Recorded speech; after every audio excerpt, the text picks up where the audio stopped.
کہہ رہے ہیں کہ آپ نے اپنے اوپر ہونے والی تنقید زیادتی کا کبھی جواب نہیں دیا، ہمیشہ صبر اور خاموشی اختیار فرمائی، لیکن اس معاملے میں آپ نے خاموشی کیوں توڑی؟ وہ پوچھنا ہی چاہ رہے ہیں مولانا، کیا یہ آپ کی ذات کے لیے تھا یہ خاموشی توڑنا یا دین کے لیے تھا؟ دیکھو بیٹا، میری ذات پر جب زد پڑتی رہی وہ 1980 سے ہی شروع ہو گئی تھی۔ یا مجھے اللہ نے شہرت دی، کوئی نہ کسی کو مشہور کر سکتا ہے، بے شک، نہ کوئی کسی کو گمنام کر سکتا ہے، بے شک، کوئی کسی کو نہ عزت دے سکتا ہے، نہ کوئی کسی کو ذلیل کر سکتا ہے۔ اللہ تعالیٰ نے میرے ساتھ جو کیا میں نے تو خود کبھی نہیں سوچا تھا۔ یہ اس کی مہربانی، کرم ہے، اس کا احسان ہے۔ تو شہرت کے ساتھ حسد یہ ایک لازمی چیز ہے۔ بے شک۔ تو جب 1980 میں نے سال شروع کیا تو میرے بیانوں کی نوعیت مختلف تھی کہ بر صغیر میں علماء قرآن کو نہیں پڑھتے بیانوں میں، کوئی ایک آدھ آیت دو آیتیں، حدیث تو بالکل ہی نہیں پڑھتے، اس کا مفہوم بیان کر دیتے جی ہیں، جی، جو ظاہری طور پہ ایک شکل بنی، باقی تو اللہ ہی کرنے والا ہے۔ میں ہر بات کو قرآن سے جوڑتا تھا، جی، اور یہ محض میرے اللہ کا کرم، میں نے اس کے لیے کوئی کوشش نہیں کی، محض اللہ کی طرف سے ہوا۔ حدیث کو میں نے مشکات سے اپنے ذوق سے یاد کرنا شروع کیا، ماشاءاللہ، کہ اپنا ذوق بھی تھا، اور لیکن رہبری اور رہنمائی جو مجھے ملی وہ مولانا اسلم صاحب رحمۃ اللہ علیہ ہمارے اکابر میں سے تھے، جی، نشتر کالج کے خطیب تھے۔ تو 1983 میں ان کا انتقال ہوا۔ تو میرا چلہ تھا 1979 میں، تو میں نے چلے کی بجائے پوری چھٹیاں لگائیں، عید سے ایک دن پہلے گھر آیا کہ اگلے سال میں مشکات پڑھنے لگا۔ ہماری ملتان تشکیل ہوئی، تو راونڈ کے طالب علم کی حیثیت سے مجھے جانتے تھے بڑی اچھی طرح، چونکہ میں خدمت میں ہوتا تھا۔ تو مجھ سے کہنے لگے، ہم جا کے ملے تو کہنے لگے کیا کر رہے ہو؟ میں نے کہا جی اگلے سال مشکات ہے۔ فرمایا کتاب الرقاق سے ایک حدیث روزانہ یاد کر لیا کرنا۔ یہ مجھے کیوں مل گیا، ذوق تھا جی، لیکن یہاں تک کوئی رہنمائی نہیں تھی۔ اب میں نے یاد کرنی شروع کر دی، 2 سال لگا رہا، تو میرے پاس ایک احادیث کا بہت بڑا ذخیرہ سینے میں جمع ہو گیا۔ ماشاءاللہ، اب تو وہ بھول گئی ہیں، چونکہ وہ جب تک اس کو بار بار دہرایا نہ جائے جی، تو پھر وہ ہاتھ سے نکل جاتی ہیں۔ جی، تو زندگی میری اللہ نے تبلیغ میں لکھ دی تھی کہ سفر سفر سفر۔ تو بہرحال میں نے احادیث کو جب بیان میں کہنا شروع کیا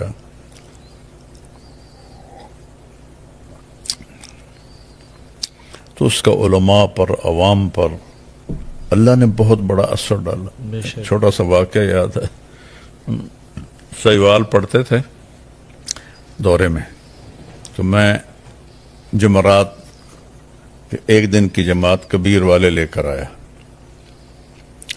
تو مفتی عبدالقادر صاحب رحمۃ اللہ علیہ اس وقت وہاں نماز پڑھاتے تھے اور دارالافتاء میں بیٹھتے تھے۔ انہوں نے مغرب کے بعد کھڑے ہو کے خود اعلان کیا، اور پہلا جو لفظ بولا وہ مجھے یاد ہے، باقی نہیں۔ اب دیکھو اس بات کو 40-45 سال ہو گئے کہ دیکھو بھائی، الجنس الی الجنس جمیل، بھینسیں بھینسوں کی بہنیں ہوتی ہیں، یہ اس کا اردو محاورہ ہے۔ آپ بھی طالب علم ہیں اور یہ بھی طلبہ ہیں، آپ کے پاس آئے ہیں، سب بیٹھ کے ان کی بات سنیں۔ میرا تو کوئی تعارف نہیں تھا۔ جی، تو مولانا منظور الحق صاحب رحمۃ اللہ علیہ تھے، مولانا عبد الخالق صاحب رحمہ اللہ جنہوں نے مدرسہ بنایا، ان کے بھتیجے تھے، وہ بہت راسخ عالم تھے، اور خاص طور پر منطق کے تو وہ بادشاہ تھے. وہ بھی بیٹھ گئے. مجھے نہیں پتا وہ بیٹھے ہوئے ہیں. ایک ہمارا جماعت کا ساتھی طالب علم ان کے ساتھ بیٹھا تھا. جب بیان ختم ہوا تو کہنے لگا اٹھیو بھائی میرے تے بھی اثر ہو گیا کہ دائی نہ لکھا دے ان کی ہماری زبان تھی ان کی اٹھیو بھائی میرے تے بھی اثر ہو گیا کہ دائی میں نہ لکھا دے. تو یہ ایک وہابی چیز تھی. تو 1980 سے میرے اوپر الزام لگنے شروع ہوئے. تاحال جو میری ذات پر تھے اس پر تو میں نے ایسی خاموشی اختیار کی.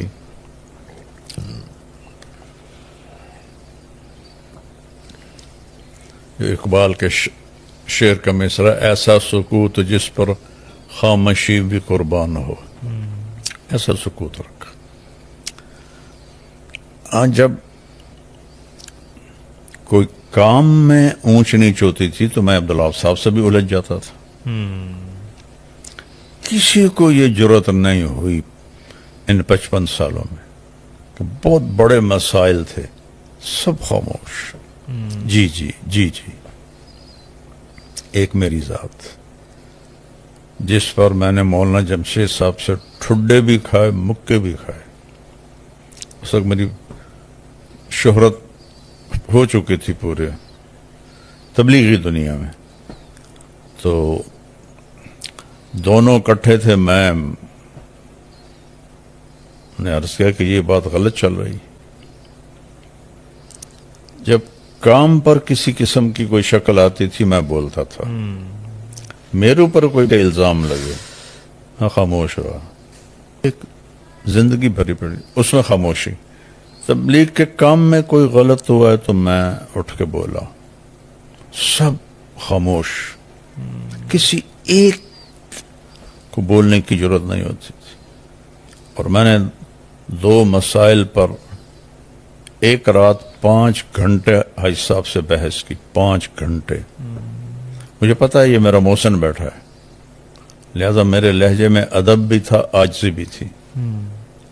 وہ جیسے بھی ابھرتے تھے ان کو حق حاصل تھا. 2 مسائل میں 5 گھنٹے ایک رات پھر ایک رات چھوڑ کر 5 گھنٹے دوسری رات مدینہ منورہ میں. بہت ہاٹ ایشو تھے. میں اس کو میڈیا پہ نہیں لانا چاہتا. ہندوستان والے موجود بنگلہ دیش والے موجود پاکستان والے موجود آپس میں چمگویاں کر رہے ہیں. آگے جانے کی ضرورت کوئی نہیں کرتا. تو اللہ تعالیٰ نے مجھے یہ جرأت دی تھی کہ اگر کام پر کوئی حرف آتا تھا میں بولتا تھا. پھر میں جیسے آپ فرمایا نہیں کہتا تھا. جب مولانا جمشید صاحب نے مجھے مارا نا وہ ایک دعوت چل گئی تھی ہم خلیفہ ہیں خلیفہ ہیں. تو اس پر میں نے حاج صاحب سے کہا کہ یہ تو بدعت ہے. یہ تو کسی نے یہ دعوت نہیں چلائی. اوپر سے مولانا جمشید صاحب رحمہ اللہ تو انہوں نے حاج صاحب نے فرمایا اپنے استاد سے بات کر لیں. تو مولانا جمشید صاحب تو فنا فی الشیخ عبدالوہاب رحمہ اللہ تھے. تو ہاں کہنے لگے کیا کہتے ہو. میں نے کہا یہ جو خلیفہ کی دعوت چلی ہے یہ غلط ہے. تو مولانا اس کے دلائل دینے لگے. اب وہ چیز ہی بے بنیاد تھی تو دلائل بھی رقیق تھے. وہ میں رد کر دیتا تھا ادب کے ساتھ بہت احترام کے ساتھ. کوئی مناظرے کی شکل نہیں. 2 میرے محسن بھی ہیں اور روحانی باپ بھی ہیں. تو جب آخر میں مولانا جمشید صاحب رحمۃ اللہ علیہ ہر بات کا میں نے جواب دیا اور میری دلیل وزنی تھی. ان کو غصہ چڑھ گیا. کہنے لگے حاج صاحب اس کو اس کے حال پہ چھوڑ دیں. یہ اسے اپنے علم کا تکبر ہے. اٹھ کے جانے لگے تو میں نے پاؤں پکڑ لی. میں نے کہا آپ میرے بغیر سب کچھ ہیں میں آپ کے بغیر کچھ بھی نہیں. کہ ہمیں نہیں چاہیے ایسی خوشامد. پاؤں چھڑانے لگے. اب میری جوانی تھی ان کا بڑھاپا تھا. انہوں نے اوپر سے مجھے مارنا شروع کیا مکوں سے. اور انہوں نے مجھے مارے مکے تو میرے ہاتھ کمزور ہو گئے. تو نیچے سے یوں ٹھڈا مارا مجھے ایسے کر کے 2 دفعہ یہاں لگا مجھے. تو میں نے چھوڑ دیا. چلے گئے. تو میں نے عبداللہ صاحب رحمہ اللہ سے کہا دیکھیں آپ کو لوگ کہتے ہیں جیسے آپ فرمائیں, اگر آپ نے مجھے پڑھایا نہ ہوتا تو میں بھی کہتا جیسے آپ فرمائیں. جب آپ نے میں قرآن و حدیث پڑھایا ہے میں کبھی نہیں کہوں گا جیسے آپ فرمائیں. آپ دلیل دیں گے قرآن و سنت سے تو میں کہوں گا سمعا و طاعتا, لیکن صرف یہ کہ ہم یہ کہہ رہے ہیں یہ کوئی دلیل نہیں. تو اس طرح کے واقعات تو بھرے پڑے ہیں جی لیکن میڈیا کی کوریج نہیں تھی. جی یہ جو واقعہ ابھرا ہے یہاں میں میری ذات کا کوئی تعلق نہیں, صحیح میں کبھی نہیں بولا. بالکل دکھ ہونا الگ بات ہے جی لیکن میں بولا نہیں. صحیح مانسہرہ میں معاملہ میرا نہیں تھا, یہ میڈیا والوں نے بیان نہیں دیا تو یہ کر دیا. جی جی اور اگر بیان کی وجہ سے میں نے لڑنا ہوتا تو پچھلے 40 سال سے میں تو بھگت رہا تھا یہ چیزیں. جی میں نے تو کبھی بھی نہیں بولا میرا بیان کیوں نہیں کر رہا ہے, بلکہ ایک دفعہ میں عربوں میں بیان کر رہا تھا تو وہ جنت میں بیان کرتا تھا, یہ میری منفرد چیز تھی.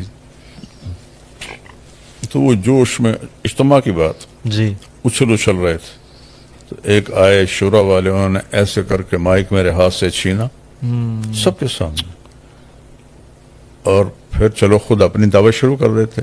مائک میں کہا یوں تبلیغ نہیں ہوتی اور اپنی بات شروع کر دی. میں چپ کر کے نیچے بیٹھ گیا کہ یہ نہ سمجھیں کہ میں نے میرے اندر کوئی رد عمل ہے.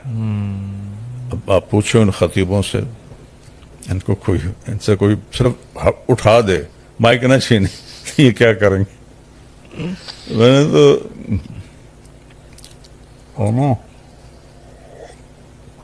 جو تار سے نکلی ہے وہ دھن سب نے سنی ہے, جو ساز پہ گزری ہے وہ کس دل کو پتا ہے. تو یہاں بھی معاملہ آیا کہ میں نے کبھی بیان کا مطالبہ رکھا ہی نہیں, جی کبھی بھی نہیں رکھا میرا بیان کراؤ. اتنے سالوں سے ہو رہا ہے, خاموش رہا ہوں.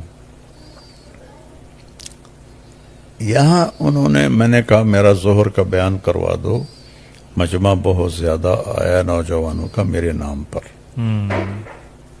تو سارے خاموش بیٹھے رہے تو مجھے تھوڑی دکھ ہوا, چونکہ مولوی خورشید کا تو میں نگران تھا جب یہ رائمنڈ پڑھتا تھا, چھوٹا تھا, اور مولانا جمشید صاحب رحمہ اللہ نے مجھے اس کا نگران بنایا تھا.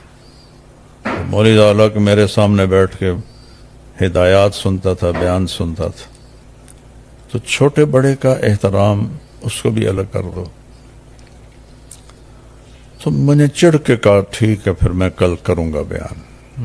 ایسا نہیں کہ میں نے کوئی اس کو کرنا تھا, دکھ سے میں نے کہا. جی اس کے نتیجے میں جو ہوا اس پر میں بولا کہ جس راستے سے میں نے جانا تھا وہاں 27 گاڑیاں کھڑی کر دی. 3 راستے اور تھے اجتماع گاہ کو, ان میں کھڈے کھود دیے. ایک چشمہ گزرتا تھا تینوں راستوں سے, اس پر انہوں نے لکڑی کے پل بنائے تھے, وہ پل توڑ دیے. اور اللہ یہ بھی سننے میں ملا, چونکہ یہ تو ہمارے ساتھیوں نے خود آنکھوں سے دیکھا. جی وہ جو ہوتی ہے نا نوکدار بجری, وہ بھی لا کے رکھ دی کہ اگر آنے کا پتہ چلا تو بچھا دیں گے, ٹائر پنچر ہو جائیں گے. واللہ عالم, اس کی مجھے تصدیق نہیں, جی لیکن یہ 3 چیزوں کی مجھے تصدیق ہے.